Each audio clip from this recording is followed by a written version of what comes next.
Hello students, so in this video we'll discuss chapter number 3, the Delhi Sultanate. Student, this chapter is very interesting chapter. पूरी class 7th की history की अगर हम बात करें सारे चैप्टर्स में सबसे ज़्यादा इंटरेस्टिंग चैप्टर है, प्लस उतना ही इम्पॉर्टेंट भी है। अगर हम एनटीएससी के एग्ज़ाम की बात करें जो बच्चा आप क्लास 10 में देंगे उसमें इस चैप्टर से एक क्वेश्चन जरूर पूछा ही जाता है। चलें शुरू करें पढ़ना इस इंटरेस्टिंग चैप्टर को। तो देखो बच्चा, हम लोगों ने देखा था चैप्टर 2 में कि जो महमूद ऑफ गजनी थे उन्होंने 1000 से लेके 1027 तक इंडिया को 17 टाइम्स प्लंडर किया। 17 बार उन्होंने इंडिया को लूटा था। ठीक है, कब से कब तक? 1000 से लेके 1027 तक। इसके बाद 150 ईयर तक कोई इन्वेजन्स नहीं हुआ, इंडिया ने कोई मेजर इन्वेजन फेस नहीं किया। ठीक है, अब ये जो 150 ईयर का टाइम था, इस पीरियड में क्या हो रहा था बच्चा? जो राजपूत रूलर थे नॉर्थ इंडिया के, उन्होंने ट्रेड को प्रमोट करना स्टार्ट किया। और किसके साथ ट्रेड प्रमोट कर रहे थे वो? मुस्लिम्स के साथ। अब मुस्लिम्स को भी बहुत ज़्यादा फायदा हो रहा था, राजपूत रूलर्स को भी बहुत ज़्यादा फायदा हो रहा था। तो बहुत सारे मुस्लिम ट्रेडर्स जो थे बच्चा, वो कहाँ पर आके रहने लग गए? इंडिया में आके रहने लग गए। इसी टाइम में सूफीज ने भी इंडिया के आसपास रहना चालू किया, इंडिया के आसपास अंदर आ गए। ठीक है, the Sufis also began to enter India around this time. इसी टाइम में सूफीज भी इंडिया में आए। अब हम पढ़ेंगे मोहम्मद गौरीज इन्वेजन। महमूद ऑफ गजनी खत्म हुआ, 150 ईयर तक कोई इन्वेजन नहीं हुआ। अब हम किसको पढ़ेंगे? मोहम्मद गौरी को। तो अब बच्चा बात आ गई 12th सेंचुरी की। 12th सेंचुरी में जो गौरिड डायनेस्टी थी, जो अफगानिस्तान के गौर से बिलोंग करती थी, उसने गजनी को जीत लिया। जो मोहम्मद गौरी थे, जो कि एक गौरिद रूलर थे, अब उन्होंने भी इंडिया को इन्वेड किया और किसको अक्वायर कर लिया? पंजाब और सिंध वाले एरिया को अक्वायर कर लिया। कब? 1190 में। महमूद ऑफ गजनी ने कब तक किया था? 1027 तक। तो देखो लगभग 150 ईयर का गैप हुआ, हो गया ना। 150 ईयर के गैप के बाद, अप्रॉक्सीमेटली 150 ईयर के बाद कौन आएंगे? मोहम्मद गौरी। पहले इन्होंने किसको जीता बेटा? गजनी एम्पायर को जीता। गजनी एम्पायर को जीतने के बाद वो कहाँ आ गए? इंडिया में किस किस एरिया को एक्वायर कर लिया, कनकर कर लिया? पंजाब और सिंध। इसी टाइम में इनके कंटेम्प्ररी कौन थे बच्चा? इनके कंटेम्प्ररी थे पृथ्वीराज चौहान III। कौन थे इनके कंटेम्प्ररी? पृथ्वीराज चौहान III, जो अजमेर और दिल्ली पे रूल कर रहे थे इसी टाइम में। वो भी चाहते थे कि उनका पंजाब पे कंट्रोल हो। अब मोहम्मद गौरी भी चाह रहे हैं कि पंजाब उन्हें चाहिए, पृथ्वीराज चौहान भी चाह रहे हैं। तो इससे क्या होंगे? बैटल्स। तो बेटा दो लड़ाइयाँ हुई, दो बैटल हुए। किस किस के बीच में? पृथ्वीराज चौहान III और मोहम्मद गौरी के बीच में। कहाँ पर हुए? तराइन में ही हुए। एक हुआ 1191 में, दूसरा हुआ 1192 में। 1091 और 1192, 1191 1192, 1 ईयर का गैप था दोनों युद्ध में, दोनों वॉर्स में। पहले में जीते थे हमारे पृथ्वीराज चौहान III और दूसरे में हारे थे हमारे पृथ्वीराज चौहान III। तो मतलब पहले वाले में हार किसकी हुई? मोहम्मद गौरी की। और दूसरे वाले में जीत किसकी हुई? मोहम्मद गौरी की। पहले वाले में जीते कौन? पृथ्वीराज चौहान। दूसरे वाले में हारे कौन? पृथ्वीराज चौहान। क्या इतनी बातें क्लियर हैं? चलो फिर से देखो। क्योंकि दोनों को ही पंजाब पे कंट्रोल था, इसीलिए 2 बैटल्स हुए मोहम्मद गौरी और पृथ्वीराज चौहान III के बीच में। पहला हुआ 1191 में। कहाँ पर हुआ? तराइन। तराइन कहाँ पर है? दिल्ली के पास में, जिसमें मोहम्मद गौरी हार गए। दूसरा हुआ 1192 में, जिसमें कौन हार गए? पृथ्वीराज। और यहाँ पर पूरे एरिया पे अब कंट्रोल होता है मोहम्मद गौरी का, दिल्ली पर भी और अजमेर पर भी।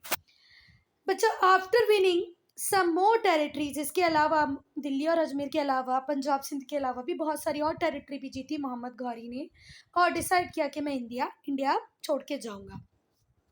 उसने इंडिया को छोड़ा, इंडियन टेरिटरीज को छोड़ दिया। और यहाँ पर का जो चार्ज था वो किसको दे दिया? उसका एक ट्रस्टेड स्लेव। स्लेव का मतलब होता है बच्चा गुलाम, और गुलाम का मतलब नौकर कतई नहीं होता, सर्वेंट नहीं होता। गुलाम पहले खरीदे और बेचे जाते थे। इन लोगों को परचेज कर दिया जाता था और सेल कर दिया जाता था। उन लोगों को हम क्या बोलते हैं बच्चा? गुलाम। जिस व्यक्ति को बेचा और खरीदा जा सके उसे स्लेव या गुलाम बोलते थे। तो जो मोहम्मद गौरी थे उनका एक बहुत ही ज़्यादा ट्रस्टेड जनरल या स्लेव था जिसका नाम था कुतुबुद्दीन ऐबक। कुतुबुद्दीन ऐबक, इसको उन्होंने पूरी टेरिटरी का इंचार्ज बनाकर छोड़ दिया। Muslim rulers often choose to give such important offices to slaves because slaves were considered more loyal than sons and other relatives. जो मुस्लिम रूलर थे उनमें एक ट्रेंड ही था बेटा कि वो जो अपना जो इम्पोर्टेंट पोजीशंस थी, इम्पोर्टेंट ऑफिसेस जो थे वो स्लेव्स को देते थे, ठीक है, rather than giving it to their loyal sons or other relatives, because they were thinking कि जो स्लेव है वो ज़्यादा लॉयल है, ठीक है, एज कम्पेयर टू रिलेटिव्स, जिसको वो किसकी तरह देखते थे? अपने राइवल की तरह देखते थे, कॉम्पिटिटर की तरह देखते थे। ठीक है बात, चले आगे। नाउ एस्टेब्लिशमेंट ऑफ दिल्ली सल्तनत। बच्चा मोहम्मद गौरी की डेथ होती है 1206 में। कुतुबुद्दीन को तो वो यहाँ पर पहले ही इंचार्ज बना के चले गए थे। तो कुतुबुद्दीन ऐबक ने अपने आप को क्या प्रोक्लेम कर दिया, क्या डिक्लेयर कर दिया? Ruler of Turkish territories in India. अब जो इसका खुद का रूलर था, जिसका स्लेव था, अब उसकी डेथ होती है तो इसने अपने आप को ही प्रोक्लेम किया रूलर। कहाँ का? टर्किश टेरिटरीज, जो कि इंडिया में थी उस टाइम में। He took the title of Sultan and made Delhi as his capital. इसने खुद सुल्तान का टाइटल लिया और अपनी कैपिटल किसको बनाया? दिल्ली को बनाया। किसको बनाया बच्चा? दिल्ली को। और यहीं से स्टार्ट होता है हमारा दिल्ली सल्तनत। ठीक है बात। मोहम्मद गौरी का जो स्लेव था कुतुबुद्दीन ऐबक ने, उसने मोहम्मद गौरी की डेथ के बाद अपने आप को डिक्लेयर किया, प्रोक्लेम किया ruler of Turkish territories in India. जितने भी टर्किश टेरिटरी इंडिया में, उसका रूलर अब मैं रहूँगा, कुतुबुद्दीन ऐबक। इसने अपने आप को सुल्तान बोला, दिल्ली को अपनी कैपिटल बना लिया और यहीं से दिल्ली सल्तनत की होती है बच्चा शुरुआत।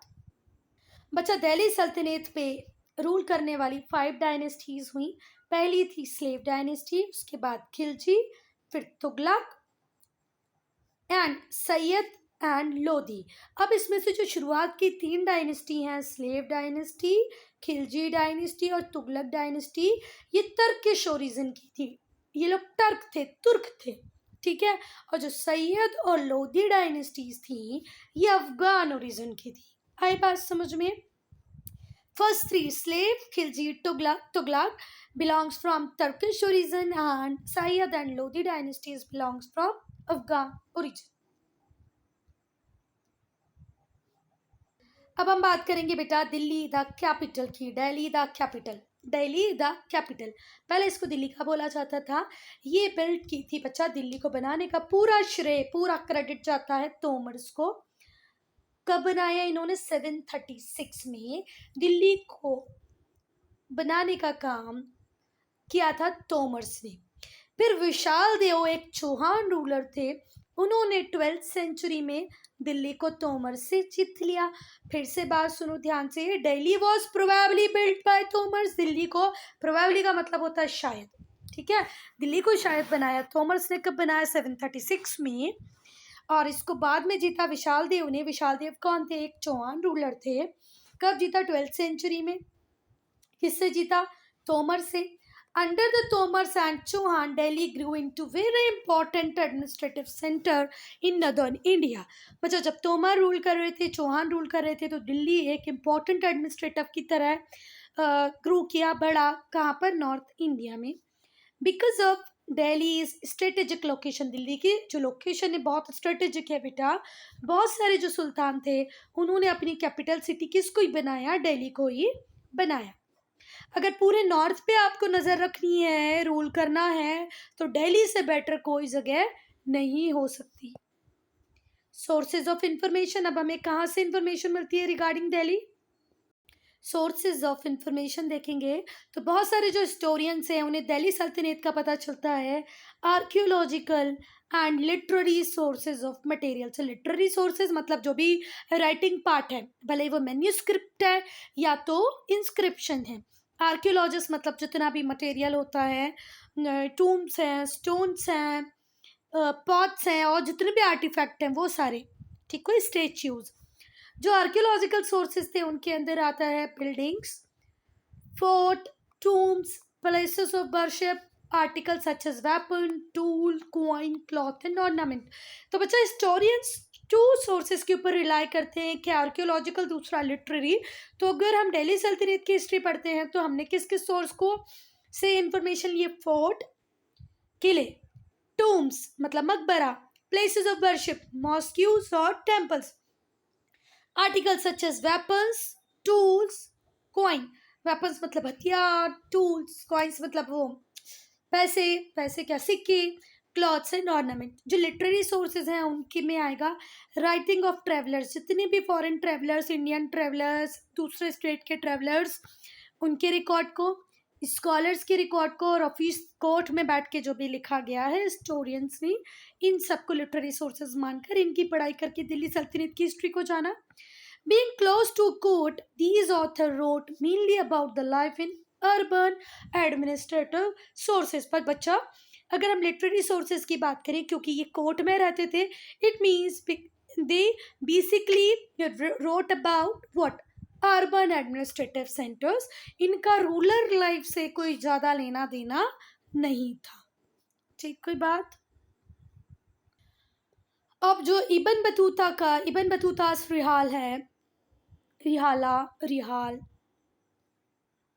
इब्न बतूता की जो बुक है उसका नाम है रिहाला। वो हमें वैल्यूएबल इंफॉर्मेशन देती है कब की? सल्तनत पीरियड के टाइम में लाइफ कैसी हुआ करती थी। इब्न बतूता की जो रिहाला है वो वैल्यूएबल इंफॉर्मेशन देती है about life during the Delhi Sultanate period. The court historian who were patronize by ruler, ruler बहुत सारे हिस्टोरियंस को पैट्रोनाइज कर लेते थे, कोर्ट में रख लेते थे अपने पास में। उन्होंने तारीख लिखी है, histories of the period according to dates, इन्होंने कब क्या हुआ वो सब का रिकॉर्ड मेंटेन किया है। However they usually wrote to please their patrons. Obvious सी बात है, अगर किसी व्यक्ति को आप रखेंगे, उसको पैटर्न करेंगे, उसके खाने पीने के उसको पैसे देते रहेंगे, तो ऑब्वियस ही बात है वो आपके लिए अच्छा ही लिखेगा। However they usually wrote to please their patron, जिन्होंने उनको रखा होता था, जो उन्हें फंडिंग प्रोवाइड करते थे, उसको प्लीज ही करते थे, उसके लिए वो अच्छा अच्छा ही लिखते थे। This is one of the drawback of scholar Minhaj Siraj work. Minhaj Siraj ने भी लिखा बहुत कुछ है बेटा, पर वो कोर्ट में रहते थे, कोर्ट ने उनको पैटर्न किया गया था, तो उनकी बुक पे हम बहुत ज़्यादा रिलाई नहीं कर सकते, because he has written everything good about the king. Historian Ziauddin Barani Tarikh Firoz Shahi however gives fairly unbiased picture of the reign. पर जियाउद्दीन बरौनी की जो बुक है तारीख फिरोज शाही, उसने एक फेयरली अनबायस्ड पिक्चर प्रोवाइड की है खिलजी और तुगलक डायनेस्टी की, ठीक, कोई बात। तो बच्चा ये पैराग्राफ बोलना चाह रहा है कि जो इब्न बतूता की रिहाला थी उससे बहुत सारी इंफॉर्मेशन आपको सल्तनत पीरियड की पता चलती है, पर बेसिकली जो ये जिनको कोर्ट में पैटर्न किया जाता था वो अपने किंग को, रूलर को ही प्लीज करने में लगी रहती थी। इसीलिए जो मिनाज सिराज का वर्क है उसको हम बहुत ज़्यादा रिलायबल नहीं मानते, पर जियाउद्दीन बरौनी की जो तारीख फिरोज शाही है, जिसने खिलजी और तुगलक डायनेस्टी के बारे में लिखा है अनबायस्ड तरीके से, वो एक रिलायबल सोर्स ऑफ इंफॉर्मेशन है। पहली डायनेस्टी जो हम लोग पढ़ेंगे दिल्ली सल्तनत की वो है स्लेव और मामलुक डायनेस्टी। तो बच्चा ये मामलुक का मतलब ही होता है स्लेव, गुलाम।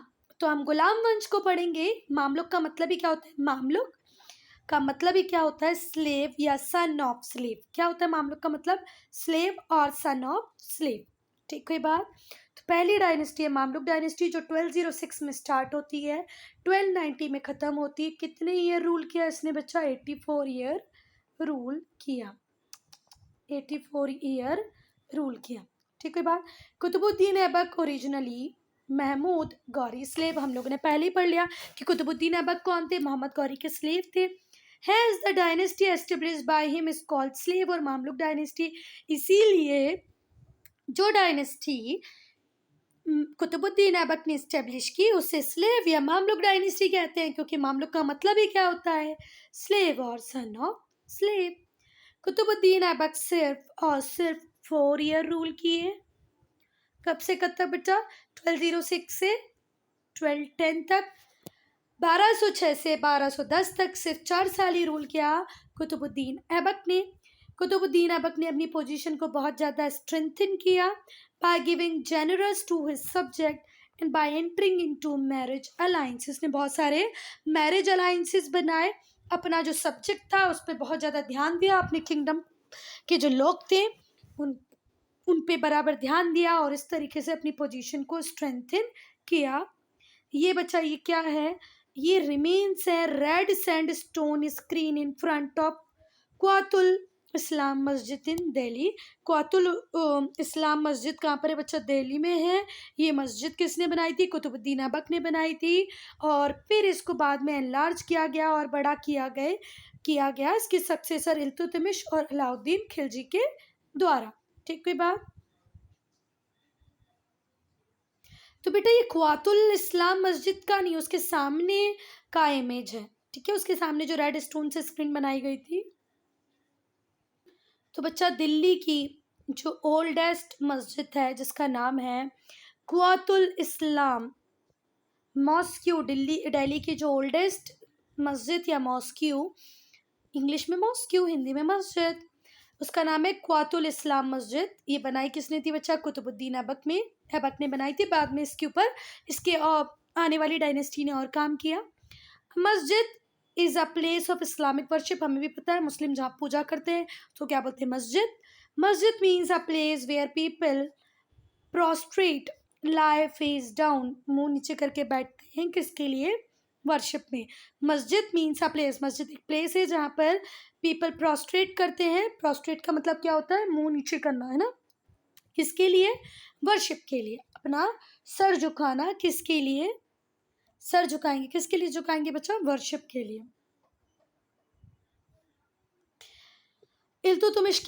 कुतुबुद्दीन ऐबक के बाद इल्तुतमिश और अलाउद्दीन खिलजी ने ख्वातुल इस्लाम मस्जिद पे काम किया था बच्चा, मतलब काम करवाया था। ये तो राजा थे, क्या ही काम करेंगे। ये टूम्ब है इल्तुतमिश का और ये मैप है बच्चा, ये बताता है इल्तुतमिश ने अपनी किंगडम को कहाँ कहाँ तक फैला लिया था। ठीक हुई बात? ये पूरा रीन था किसका? इल्तुतमिश का। स्टूडेंट्स अपनी बुक में इस इमेज को ध्यान से देखना, ठीक है, इसको देखना आप लोग अच्छे से, मैं यहाँ पूरा नहीं दिखा पा रही हूँ। कुतुब मीनार और अलाई दरवाज़ा है। ये क्या है बच्चा? कुतुब मीनार और अलाई दरवाज़ा कहाँ पर है बच्चा? दिल्ली में ही है। ये भी कुतुब कॉम्प्लेक्स का ही पार्ट है which has monument built over more than 100 year, 100 साल से भी ज़्यादा में बनी है बच्चा। ये जो कुतुब मीनार थी किसने बनवाई बच्चा? स्टार्टिंग करवा दी थी, मतलब इसको बनाना शुरू कर दिया था कुतुबुद्दीन ऐबक ने। बाद में इसके ऊपर काम किया इल्तुतमिश ने और फिरोज शाह तुगलक ने। ठीक है, किसने शुरुआत की? कुतुबुद्दीन ऐबक में। फिर उसके ऊपर इल्तुतमिश ने काम किया, फिरोज शाह तुगलक ने काम किया। फिर जो अलाउद्दीन खिलजी थे उन्होंने अलाई दरवाज़ा बनवा दिया as a gateway to the complex. Complex के गेटवे की तरह क्या बनाया? अलाई दरवाज़ा। किसने बनवाया? अलाउद्दीन खिलजी ने बनाया। कुतुब मीनार को बनाना शुरुआत किसने कर दिया था? कुतुबुद्दीन ऐबक में। बाद में इसके ऊपर काम किया इल्तुतमिश ने और फिर फिरोज शाह तुगलक ने। अब इल्तुतमिश कौन थे बच्चा? इल्तुतमिश सक्सेसर थे कुतुबुद्दीन ऐबक के और सन इन लॉ भी थे, दामाद जी थे। क्या थे बच्चा? दामाद जी, दामादी नहीं भे, दामाद जी। ठीक है, जिससे हम हमारी बेटी की शादी करते हैं ना, अरे हम लोगों में तो दामाद ही बोलते हैं, आप लोगों में पता नहीं क्या बोलते हैं, सन इन लॉ, जिससे हम हमारी बेटी की शादी करते हैं। ठीक है, चलो दामाद जी। चलो, कुतुबुद्दीन ऐबक के सन इन लॉ थे इल्तुतमिश। 2 मिनट तो मैंने इसी शब्द में बर्बाद कर दिया जिसका कोई लेना देना ही नहीं था। चलो, कुतुबुद्दीन ऐबक के सन इन लॉ थे इल्तुतमिश, जिनको थ्रोन मिला 1211 में। कब मिला? 1211 में।